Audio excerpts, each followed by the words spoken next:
안녕하세요. 반갑습니다. 한국 CS 마인드 교육센터 박정민 강사입니다. 저희 이번 영상 CS 리더스 관리사 2020년 8회차 지난 2020년 10월 17일 날 진행이 됐던 정기시험 기출문제 분석 동영상 CS 실무론 저희 1번부터 10번까지 문제풀이 분석 동영상 시작하도록 하겠습니다. 목소리가 조금 좋지 않습니다. 감기 증상 때문에 이 부분은 조금만 좀 양해를 부탁드리도록 하겠습니다. 자, 그러면 영상 시작하겠습니다. 자, 실무론 1번 이미지의 형성 과정과 관련해 다음 보기의 내용에 해당하는 것은 무엇일까요? 라고 지금 내고 있는데요. 아래 지금 보기 나온 거를 잠깐만 보시게 되면 지각 과정, 사고 과정, 감정 과정, 저희가 이 지금 세 가지의 형성 과정을 지금 물어보고 있는 문제입니다. 그러니까 그 중에 하나를 좀 찾겠습니다라는 문제이기 때문에 보기를 좀 볼게요. 인간이 화경이 아니라 환경이에요. 환경. 오탈자가 왜 이렇게 많은가 모르겠는데 인간이 환경에 대해 의미를 부여하는 과정으로 주관적이며 선택적으로 이루어지기 때문에 이게 키워드가 됩니다. 주관적이며 선택적으로. 자, 이 세 가지 과정, 말씀드린 대로 지각 과정, 사고 과정, 감정 과정 중에 주관적이며 선택적으로 저희가 흔히 이제 저런 말을 이제 파편적으로 받아들인다. 자기가 보고 싶은 것만 이런 관점이라고 수업을 할 때 말씀을 드려요. 그래서 주관적이며 선택적으로 이루어지기 때문에 동일한 대상에 대하여 다른 이미지를 부여하게 됩니다. 라고 나오다 보니까요. 주관적이며 선택적으로 저 키워드 딱 하나를 가지고 떠오르실 수 있는 연결할 수 있는 답은 지각 과정입니다. 주관적, 선택적 꼭 기억하셔야 됩니다. 저 키워드. 그러면 과거와 관련된 기억과 현재의 지각이라는 투입 요소가 혼합이 됩니다. 자, 과거에 관련된 기억과 현재의 지각, 기억과 지각이 혼합됩니다. 과거와 현재 이런 키워드가 나오면 사고 과정, 감정적 반응의 확장 효과라는 키워드가 나오면 감정 과정 이렇게 나누시면 될 것 같습니다. 아주 쉽게 풀이가 가능한 문제 유형이었습니다. 다음 문제. 다음 보기의 내용 중 메라비언의 법칙에서 55% 시각적, 38% 청각적, 7% 언어적 이렇게 나눠져 있는 아주 대표적인 법칙 중에 한 가지죠. 제시된 청각적인 요소를 찾아 모두 선택한 거. 자, 청각적인 요소 38%. 그런데 청각적인 요소라고 부르는 것도 괜찮습니다만 조금은 좀 전문적으로 말씀드리면 준언어적이라고 표현하는 것이 오히려 더 정확한 명칭 중에 한 가지다라는 건 여러 가지 논문에서 언급되고 있는 내용이기도 합니다.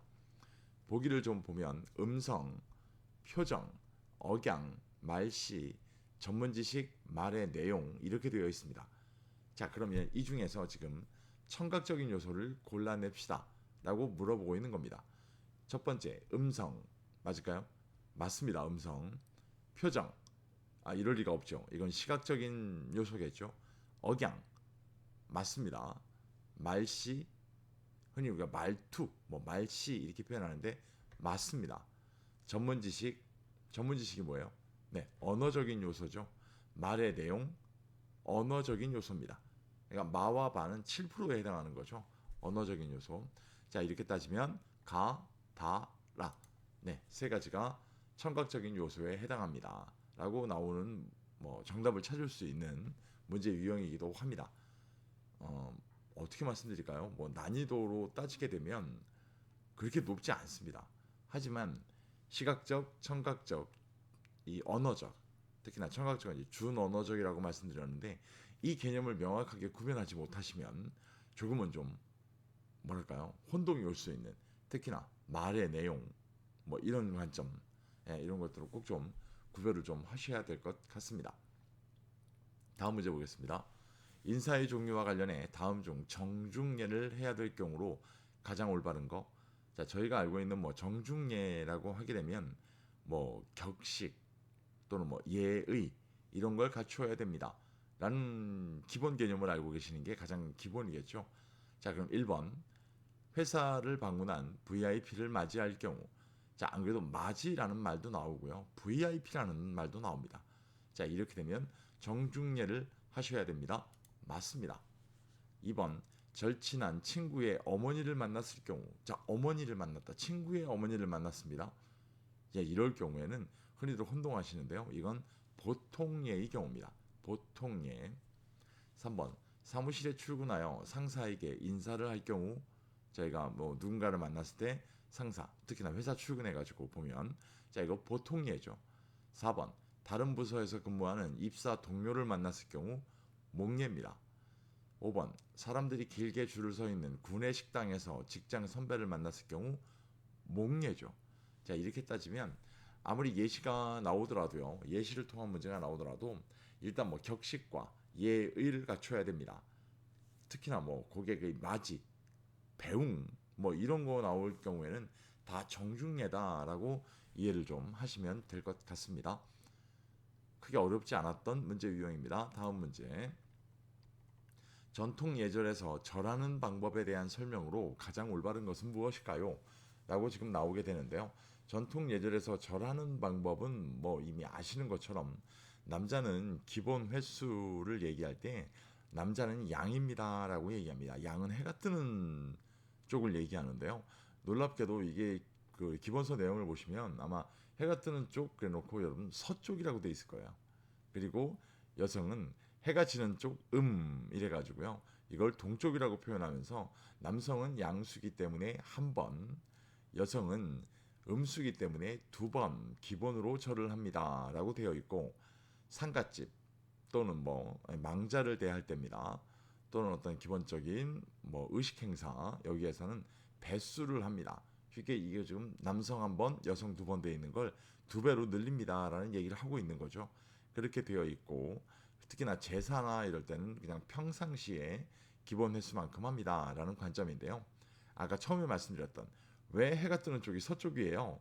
라고 얘기하는데, 선생님 저희가 잠깐 이 개념을 말씀을 드리면, 저희가 만약에 부산에서 서울을 바라보고 양쪽으로 팔을 벌리면 제 오른팔이 있는 쪽이 동쪽이 될 거예요. 분명하게. 그죠? 하지만 그쪽이 해가 뜨는 쪽이 되겠죠. 근데 제가 만약에 러시아라든가 또는 뭐 북한 쪽에서 우리 서울을 바라보고 있다면 제 왼손, 쉽게 해서 제가 왼손으로 가르치는 쪽, 이 서쪽이 해가 뜨는 쪽이 된다는 거예요. 그래서 이 전통 예절에서 얘기하는 남성이 왜 해가 뜨는데 양이라 그러면서 서쪽이라고 부릅니까? 라는 관점은 북반구에서 남반구를 바라보는 관점이에요. 그 관점을 좀 알고 계시면 되는 거예요. 자, 그러면 여자는 기본 횟수로 두 번 절을 합니다. 맞아요? 네, 맞죠? 아까 이라고 했잖아요. 2번 남자는 기본 횟수로 세 번 합니다. 아니요, 기본 횟수로 한 번 하죠. 한 번. 3번 의식 행사에서는 기본 횟수만 합니다. 의식 행사에서는 기본 횟수의 두 배를 합니다. 4번 고인에게는 기본 횟수만 합니다. 아까 고인, 망자에게는 배수를 합니다. 5번 살아있는 사람에게는 기본 횟수의 배를 합니다. 이러면 안 되죠. 네, 살아있는 분에게는 평상시 절의 횟수, 기본 횟수인 남성은 한 번, 여성은 두 번 절을 하게 됩니다. 자, 이렇게 따지면 1번이 맞는 설명입니다.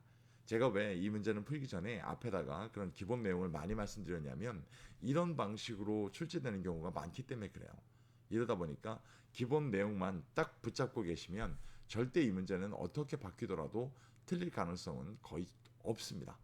야, 그래서 꼭 그런 방식으로 기억을 하시면 될 것 같습니다. 다음 문제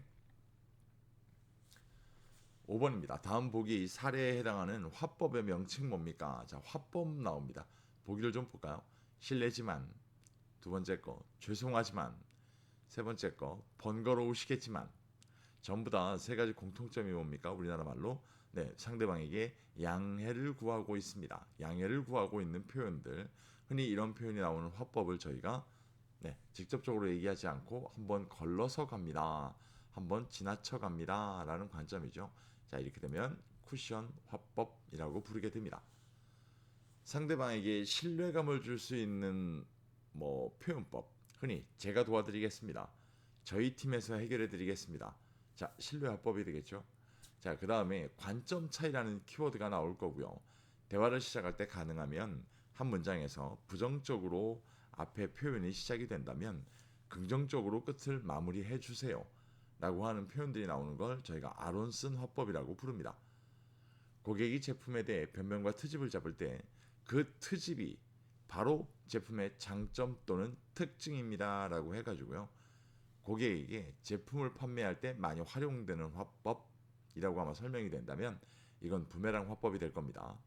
자, 상대방이 하는 이야기를 관심 있게 귀담아주고 거기에 일정 부분의 피드백을 보입니다 라는 걸 맞장구 표현법이라고 부르게 됩니다. 꼭 기억하셔야 되는 문제 유형 중에 한 가지였습니다.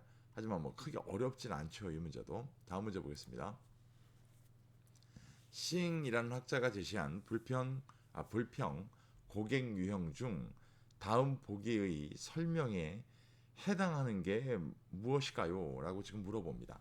이 불평 고객 유형을 문제를 푸실 때 가장 쉬운 키워드를 좀 말씀을 드리면 딱 두 가지예요.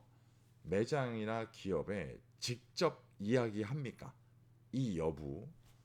두 번째, 제3자에게 구전합니까? 안 합니까? 이 여부입니다. 이 두 가지를 기준을 가지고 어떤 건 해당이 되고 어떤 건 해당이 안 되고 이걸 구별하실 수만 있다면 네 가지 나오는 명칭에 대한 구분 관점은 아주 명확하게 만들어질 겁니다. 자, 그러면 일단 설명부터 좀 드려요. 매장에 얘기도 안 하고 제3자 구전도 안 해요. 이런 사람들 저희가 소극적으로 불평하는 사람, 흔히 수동적 불평자라고 불러요. 한 단계 더 들어갈게요. 이젠 매장엔 얘기해줘요. 이게 매장을 도와주는 거라고 믿어요. 하지만 제3자 구전은 이때까지도 안 해요. 자, 이 사람들은 불평을 표현하는 사람, 흔히 저희가 표현 불평자라고 부릅니다. 한 단계 더 들어갈게요. 세 번째, 지난번에 분명히 얘기하고 갔잖아요. 근데 세 번째 왔는데 또 말을 해야 될 이유가 생겼어요. 이때 얘기할까요? 네, 고객은 얘기하지 않습니다. 매장에 얘기하지 않아요. 왜요? 얘기해봤자 들어먹지도 않잖아요. 그래서 세 번째 단계는 잘 보면 매장에 이야기하지 않습니다. 근데 여기서 좀 특이한 게 바뀌어요. 세 번째에 있는 단계의 이 성향을 갖고 있는 고객들은요, 제3자 구전은 안 하지만 지인 구전은 한다는 거예요. 내 가족, 친인척, 친구들은 못 가게 만들어야겠어요. 여기서 구전을 합니다. 제3자 구전은 아니에요, 분명하게. 이렇게 얘기를 하면서 이 사람은 다른 매장 알아봐요. 자, 이 사람들이 우리가 뭐냐면 화내면서 불평하는 사람들, 흔히 경로자라고 불러요. 꼭 이 명칭도 알고 계셔야 돼요. 마지막으로 제3자 구전하는 사람들, 행동으로 불평하는 사람들. 자, 유일하게 이 사람들만 제3자 구전을 하죠. 자, 그럼 보기를 봐요. 어떤 조치를 취할 가능성이 가장 적은 고객이에요. 어떤 조치를 할 사람이 아니라는 거예요. 제품이나 서비스 제공자에게 어떤 것도 말하려 하지 않는 유형이다. 자, 매장이나 기업에 얘기하지 않는데요. 아까 구분 관점에서 보셨죠? 그렇게 되면 누구예요? 네, 소극적으로 불평하는 사람, 수동적 불평자를 이야기합니다. 요 말씀드린 관점만 기억하시면 뭐 어떤 형태의 문제도 다 해결이 가능하실 겁니다. 다음 문제. 다음 중 고객의 잘못으로 발생되는 고객 불만의 원인과 가장 거리가 먼 것. 저희가 2019년도부터 자주 보는 문제 유형인데요. 기본서에서 봤을 때는 이런 거 나오나요? 라고 하는 대표적인 문제 중에 한 가지입니다. 하지만 뭐 기본서에서는 조금 다른 뭐랄까요, 워딩의 표현이라든가 결이 조금 다르게 나오지만 그래도 저희가 충분히 유추할 수 있는 것들이에요. 1번 고객의 기억 착오로 인한 마찰. 자, 이건 뭐예요? 고객 불만 원인이야. 2번 고객의 고압적 태도와 감정적 반발. 맞습니다. 3번 고객의 성급한 결론과 독단적인 해석. 맞아요. 4번 고객의 요구에 대한 일방적인 무시행위. 자, 일방적인 무시행위. 저희가 뭐 고객을 무시합니다 라는 관점은 저희 기본서에서 못 보지만 서비스 칠거지약이라는 걸로 아마 꽤나 많이 들으셨던 거잖아요. 자, 이렇게 되면 고객 불만, 고객의 잘못으로 발생하는 원인은 아니잖아요. 그러니까 4번이 답입니다. 조금만 읽어보시면 충분히 풀 수 있는 문제 유형. 저희가 그냥 기본서 안 보더라도 객관적으로도 해결이 가능한 문제 유형이었습니다. 자, 다음 문제. 다음 중 불만 고객 처리 프로세스로 가장 올바르지 않은 거 네 가지 물어보고 있는 거죠. 그래서 불만 고객 처리 프로세스, 공정성 유지, 효과적인 대응, 고객 프라이버시 보장, 체계적 관리. 자, 이렇게 네 가지입니다. 자, 그렇게 되면 해당하지 않는 거 시장 특화 상품의 개발이라고 되어 있어요. 아주 전형적으로 저희가 19년도 이전까지 보던 하부 요소에 들어가 있는 요소가 뭐가 있습니까? 라는 문제 유형입니다. 아주 뭐 쉽게 풀 수 있는 문제 유형이었습니다. 다음 문제. 다음 중 코칭의 장점에 대한 설명으로 가장 올바르지 않은 거. 자, 코칭 그러면은요. 저희가 아셔야 되는 키워드는 몇 가지가 있는데요. 일단 코칭 그러면 1대1, 1대1. 그래서 코치와 피코치. 이렇게 1대1로 구성이 된다는 건 이 둘이 뭐 한다는 거예요? 네, 상호작용. 상호작용. 상호작용을 한다는 건 대표적인 방법론이라는 건 커뮤니케이션 방법론이 있습니다. 라는 것 정도, 요로 세 가지 정도의 키워드 딱 기억하시면 될 것 같고요. 자, 그럼 볼까요? 1번 1대1로 지도함으로 교육 효과가 높다. 분명히 키워드에서 1대1이라고 말씀을 드렸어요. 맞습니다. 2번 코치와 학습자의 동시 성장이 가능하다. 맞죠? 이유는 얘네들이 상호작용하니까요. 3번 업무 수행 성과에 직접적으로 관련되어 있다. 이건 난데없이 무슨 얘기일까요? 네, 1대1 방식으로 진행되는 회사에서 진행하는 대표적인 것 중에 이 코칭의 방법이 따라 들어가는 게 뭐가 있어요? 네, 그게 온더잡 트레이닝, OJT죠. 그죠? OJT. 그 관점 때문에 이런 거예요. 4번 상하 간의 커뮤니케이션 능력을 향상시킬 수 있다. 이유는 아까 상호작용하는 방법론이 커뮤니케이션이라고 말씀드렸잖아요. 5번 코치와 학습자 간의 계약 관계는 학습 능률 향상을 위해 반드시 필요하다. 반드시 필요하다가 아니고요. 코치와 학습자 간의 계약 관계는 학습에 지장을 줄 수 있다라는 관점입니다. 지장을 줄 수 있다. 자, 그래서 이 문제 같은 경우는요. 그 기본 개념만 딱 기억하고 계신다면 이 문제도 향후에 어떤 방식의 문제가 나오더라도 충분히 대비가 가능한 문제 유형이었습니다. 다음 문제. 벌써 마지막 문제네요. 10번 다음 중 전화 응대 시 유의사항으로 가장 거리가 먼 것은 무엇일까요? 전화 응대 시. 자, 1번 고객이 말하는 속도에 맞추어 고객과 일치감을 형성하는 것이 좋습니다. 이건 맞습니다. 2번 고객의 욕구를 충족시키지 못했을 때는 최선을 다해서 차선책 또는 대안을 제시해야 된다. 이거 맞아요. 현장에서 굉장히 필요한 것 중에 한 가지입니다. 대안을 제시한다는 관점. 3번 마이너스 화법을 사용하거나 말투와 억양에 유의해야 됩니다. 선생님, 이 마이너스 화법이라는 관점은요. 실제로 원래는 플러스 화법이다라고 나오는 말이 맞아요. 마이너스 화법보다는 플러스 화법을 사용해서 말씨와 억양에 유의해야 됩니다라는 관점이기 때문에 이건 이 워딩이 지금 잘못되어 있어요. 마이너스 화법이라는 건 없죠. 이 제 기억이 맞으면 마이너스 화법이라는 말을 쓰기 시작한 게 2018년. 물론 그 이전에 있습니다만 요 근래를 보면 2018년도 문제로 저는 기억하고 있는데요. 그 다음부터는 자꾸 이게 답으로 나올 때가 있어요. 꼭 보셔야 됩니다. 상대방의 말을 가로채거나 혼자서만 말하지 않도록 주의합니다. 당연하죠. 5번 고객이 이해하기 어려운 전문 용어의 사용은 가급적 자제합니다. 맞습니다.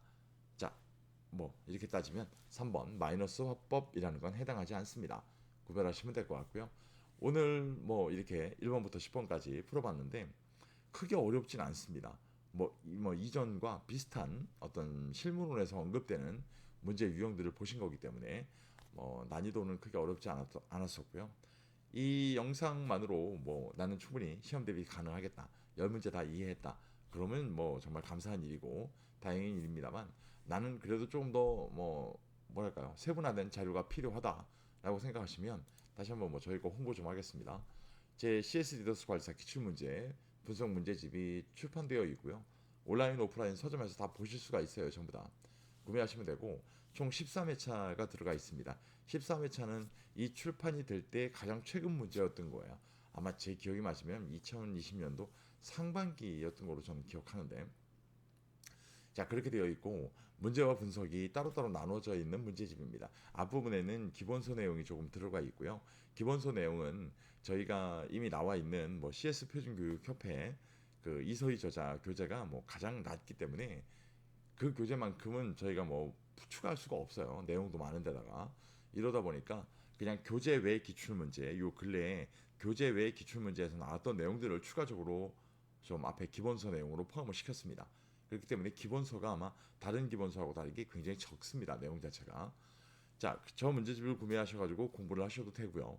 저 문제집을 구매하시면 최신 문제가 없기 때문에 아래쪽 보시는 저희 네이버 카페에 가입을 하시게 되면 뭐 구매하셨다는 인증을 해주시고 뭐 그다음에 가입하셔가지고 저희가 등업을 다 해드리기 때문에 그러면 최신 기출 문제, 그다음에 뭐 챕터별로 단원별로 나누는 문제 총 21개 챕터거든요. 그걸로 나누는 문제, 또 뭐 6년 동안 가장 자주 출제가 됐던 문제들, 뭐 다양한 형태의 이 시험을 준비할 수 있는 솔루션들로 준비를 해서 제공을 해드리고 있습니다. 한번 활용해 보셔도 좋을 것 같고요. 만약에 나는 그냥 도서 구매하지 않고 그냥 네이버 카페로 가입하겠습니다라고 하면 네이버에서 저희가 제공해드리고 네이버는 죄송해요. 네이버 카페에서 저희가 제작한 이북 형태입니다. 기출문제 분석 문제집 물론 최신 문제가 포함된 이 파일을 구매하셔야 됩니다. 이북이라든가 뭐 저작권으로 다 등록이 되어 있기 때문에 저희가 무상으로 배포해 드리는 게 어렵다 보니까 그 관점은 좀 양해를 부탁드리고요. 활용해 보시면 아마 뭐 제 생각 제 기준으로는 현존한 죄송합니다. 현존하는 가장 최상의 문제풀이 합격 솔루션입니다. 가장 압도적으로 제공해 드릴 수 있다라고 뭐 제 자신은 믿고 있습니다. 한번 활용해 보시면 될 것 같고요. 오늘도 긴 시간 고생 많이 하셨고 다음은 CS 실무론 11번부터 20번까지 문제풀이 영상으로 찾아뵙도록 하겠습니다. 고맙습니다.